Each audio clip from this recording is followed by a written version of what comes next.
Saúde Consciência.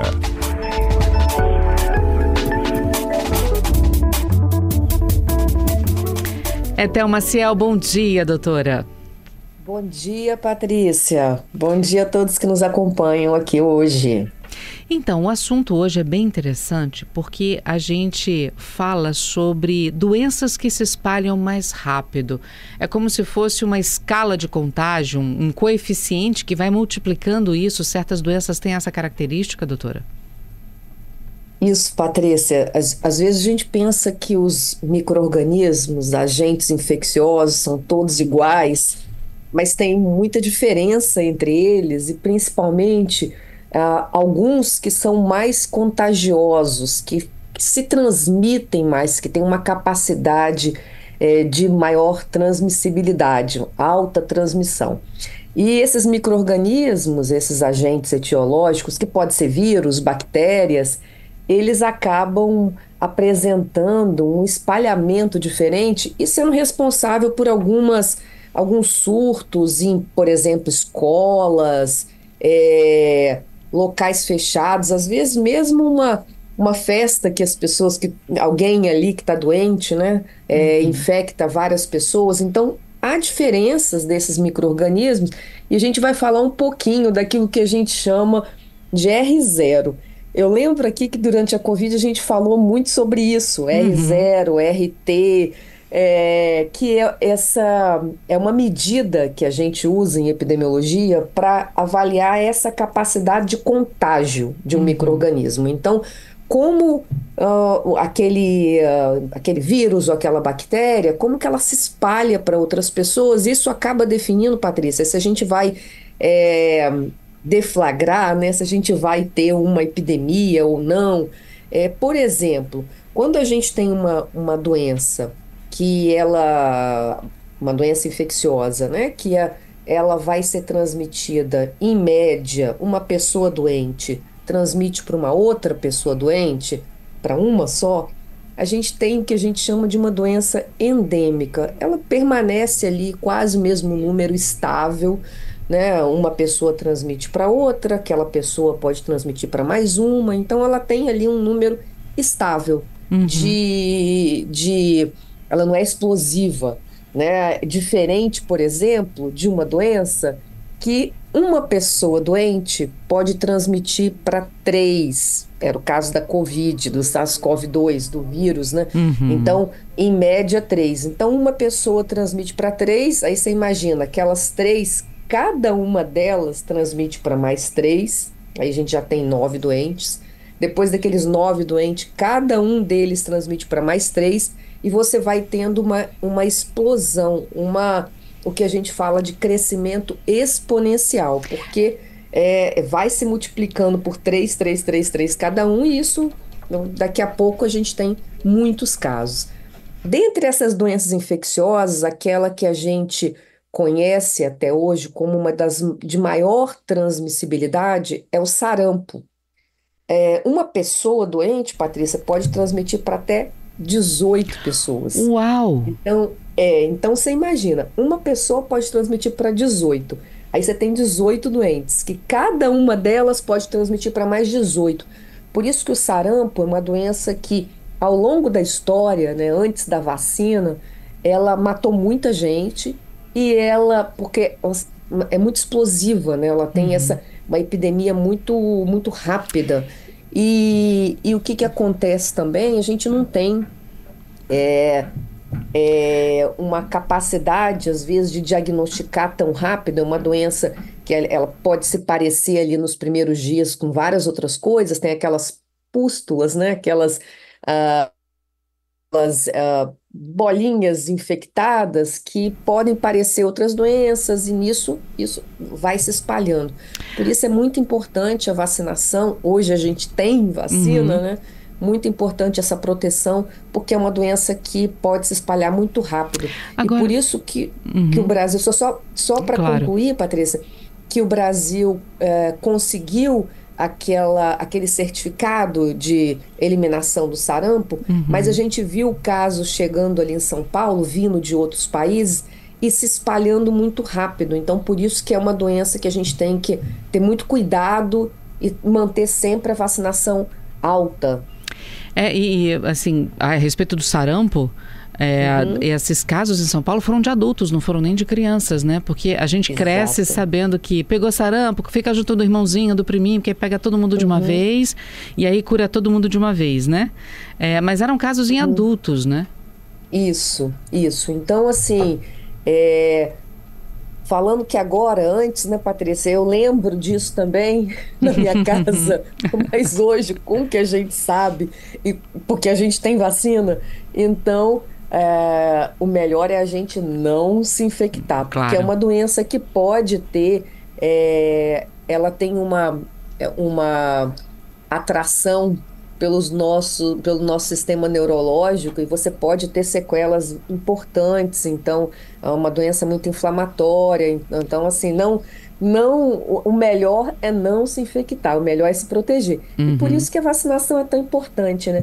Por outro lado, Patrícia, a gente tem outras doenças que têm uma taxa de contágio baixa, mas uma vez a pessoa tendo a doença, ela pode morrer muito rápido. É o caso do Ebola, que felizmente ele ficou mais concentrado nos países africanos, não foi uma doença que se espalhou, até por isso a pessoa que se infecta, ela acaba tendo um quadro agudo ela morre muito rápido. Então, nem dá tempo de transmitir. Então, é uma doença que transmite, tem uma taxa de contágio menor que ela é pequena, mas ela tem uma letalidade grande. Agora, a respeito dessa velocidade do contágio, essa progressão geométrica, né? 2, que cada um para mais 2 vai para 4, 3 vai para 9 e assim sucessivamente. Em quanto tempo isso acontece, doutora Etel, nessas doenças que se multiplicam muito rápido? Pode ser muito rápido, tipo... Horas, dias, semanas?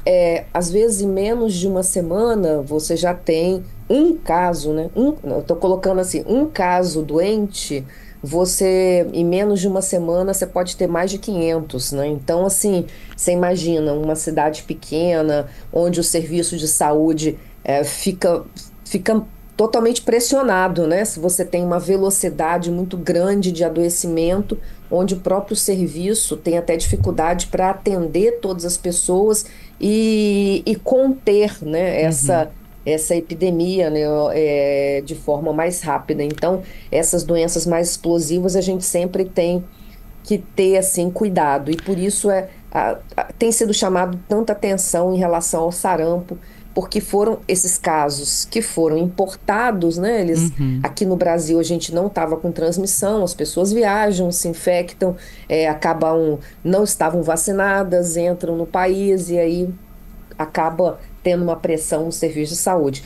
Felizmente, até agora, tanto os estados, né, os municípios, estados, junto ao Ministério da Saúde, têm conseguido conter esses casos. Então, rapidamente, faz uma varredura, né? Olha ali as casas ao lado, vê quem precisa vacinar, vê quem não está vacinado, para poder fazer aquilo que a gente também falou bastante na Covid, que é aquela imunidade de rebanho, né? Várias pessoas vacinadas para impedir essa infecção maior, né, do vírus. O Ebola não chega nem a multiplicar porque mata a pessoa muito rápido, né? Essa morte acontece em horas, em dias? Geralmente em dias, mas é rápido porque a pessoa ela fica muito debilitada, sabe, Patrícia? Então ela tipo assim, ela nem sai, ela não vai para a rua para contaminar outras pessoas. Acaba sendo um isolamento natural, né? Exatamente, porque é um quadro muito debilitante. É um vírus que acaba tendo ali dando complicações muito graves. A pessoa fica se sente, né? É muito fraca e acaba. Os principais contatos são daquelas pessoas que estão na casa, né? Então é uma febre muito alta, hemorrágica, né? Muita hemorragia. Então a pessoa fica fraca muito rápido. Tem ouvinte aqui, a Renata está aqui com a gente perguntando se a influenza se encaixaria nesse transmissão de pessoa para pessoa ou ela já se classificaria nessa progressão geométrica, né? que a senhora Então, citou como exemplo? a influenza, ela é parecida com a Covid. A influenza, a gente está falando o H1N1, porque a gente tem agora tem várias influenzas, É, a influenza uhum, aviária, a influenza essa humana, que a gente toma a vacina, que a gente recebe a vacina anual aí contra ela, ela tem uma taxa de contágio, né, em torno de dois, cada uma pessoa transmite para mais duas. Em geral, a progressão ela é exponencial também, por isso a importância da vacinação, né? E a gente uhum, viu muito isso esse ano aqui, né? Uma baixa vacinação, né? Muito baixa, né, Patrícia? A gente uhum. não chegou a 30%, né, de cobertura vacinal, mesmo nos grupos prioritários, e a gente viu um espalhamento muito grande, inclusive, acho que a gente falou isso foi em julho, uma pressão grande no serviço de saúde, várias pessoas internadas, Sim. então a gente estava vendo casos mais graves, né? Porque as pessoas não se vacinaram. Então, por isso a importância dessas doenças que a gente tem vacina, que Uhum. nós possamos estar com aqueles grupos que são prioritários vacinados, porque isso faz com que a gente crie uma barreira, Uhum. diminuindo, né, a infecção, diminuindo a transmissão desses agentes infecciosos. Vale ressaltar também que, até para ajudar o nosso ouvinte, recentemente a gente fez uma série falando sobre todas as fases do ser humano e as vacinas que eles precisam tomar em cada uma dessas fases. Está tudo lá no nosso site, né, doutora?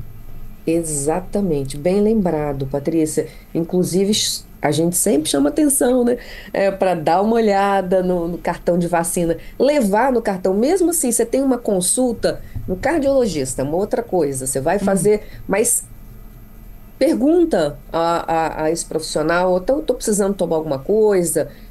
Se tiver alguma dúvida, tá lá no site da CBN, né, aqui no nosso site da CBN Vitória, todas as fases. Você também vai encontrar no site do Ministério da Saúde. Então, colocar lá calendário vacinal, você vai achar. Então, e você pode olhar direitinho, né? Se você tem alguma dúvida, olhar no seu cartão.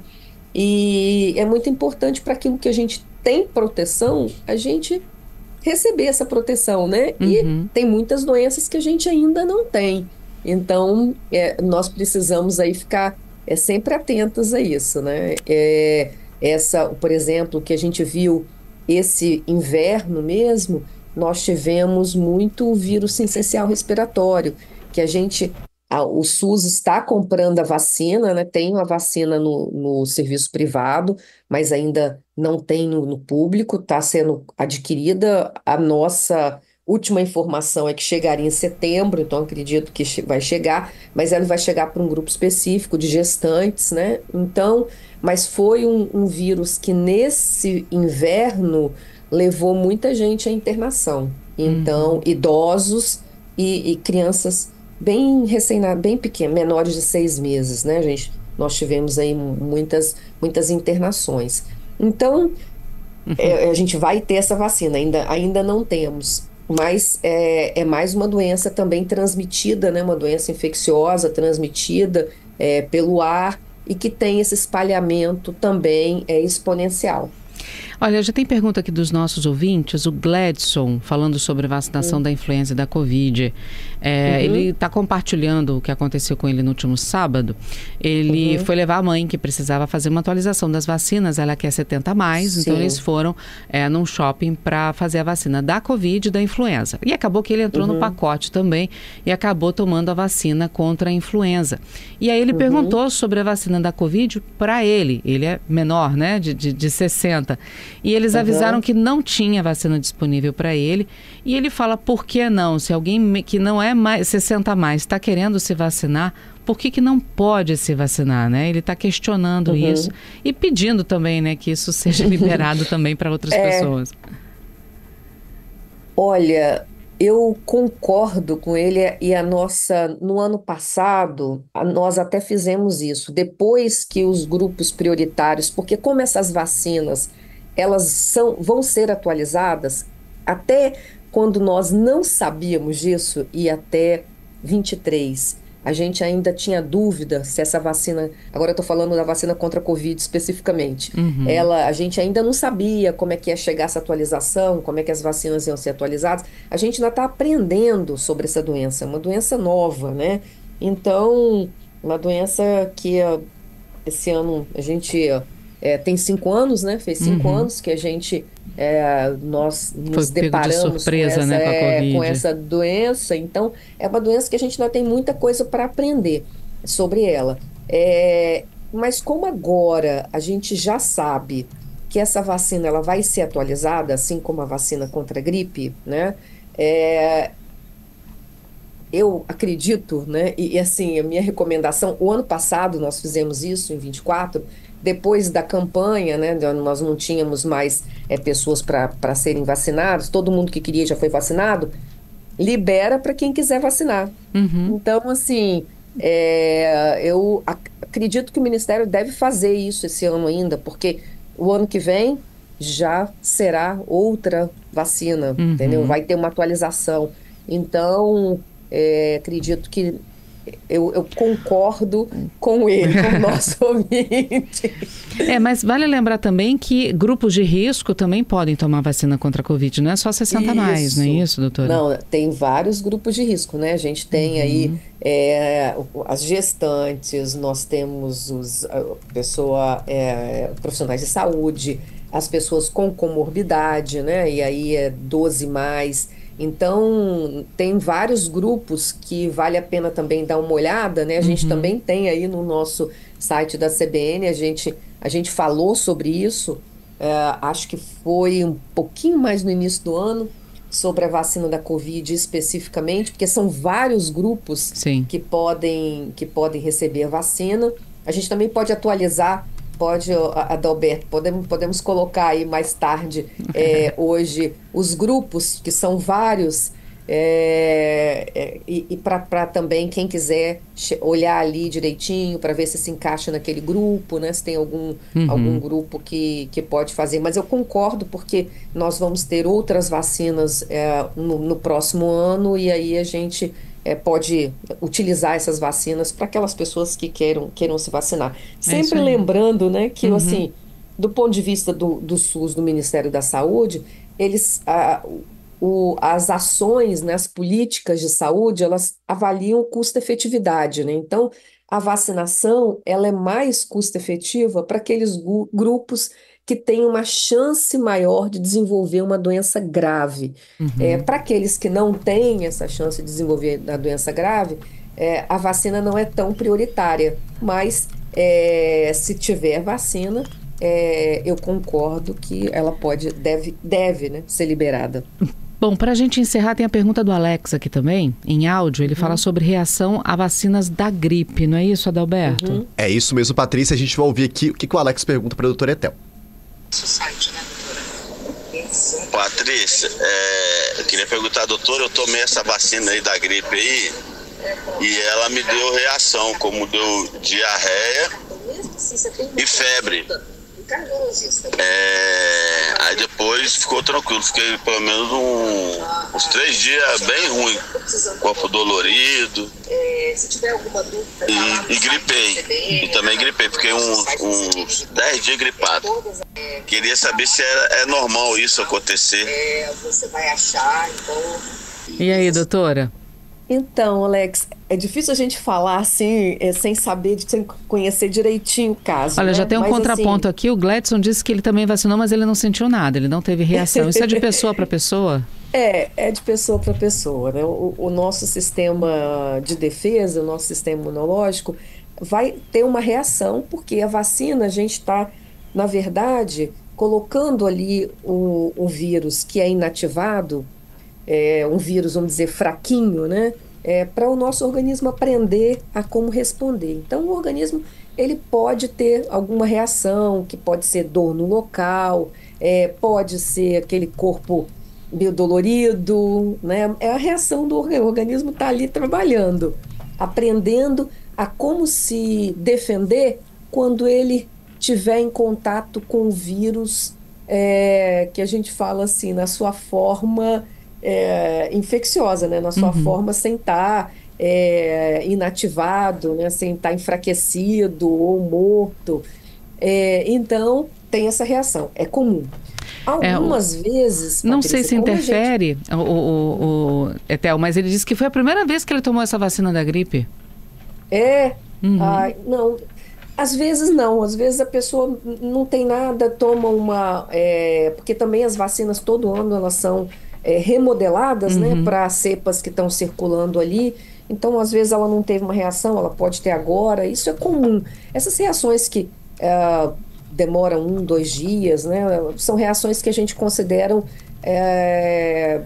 de menor gravidade, né, não são graves. Agora, algumas vezes, quando a gente está, e aí é o que eu quero também chamar a atenção, porque pode não ser a vacina, quando nós estamos num período de muita circulação de vírus, é possível que a gente tenha se infectado antes de tomar a vacina, entendeu? Isso pode acontecer. Então, às vezes, você teve contato com alguém que estava gripado, né, no trabalho, no ônibus, enfim, né, que às vezes você nem sabe, às vezes alguém da sua casa mesmo, mas que estava doente e você se contaminou, mas às vezes alguém que Quer dizer, você já nem estava sabe. lá e a vacina, por ser uma pequenininha, Aí acendeu. você estava naquele período de incubação, né, 2, 3 dias, aquele período de incubação, você tomou a vacina e aí você teve duas coisas, o vírus que estava ali e a vacina. Então, Entendi. isso também pode acontecer, né? Eu não sei se foi isso que aconteceu com o Alex, mas eu estou falando o que pode acontecer. A vacina possível. pode dar essa reação e também, como nós estávamos num momento, né, de muita circulação de vírus, muitas pessoas doentes. Inverno, né, doutora? Isso também pode ter acontecido. Então, pode ter sido as duas coisas, né, Alex? Tá certo, doutora Etel, muito obrigada mais uma vez, viu, por conversar conosco aqui e tirar as dúvidas, principalmente tirar as dúvidas dos nossos ouvintes. Obrigada, Patrícia. Um abraço para os nossos ouvintes. Até Tchau, terça bom que fim de vem. semana. Para Até. você também, Tchau. doutora.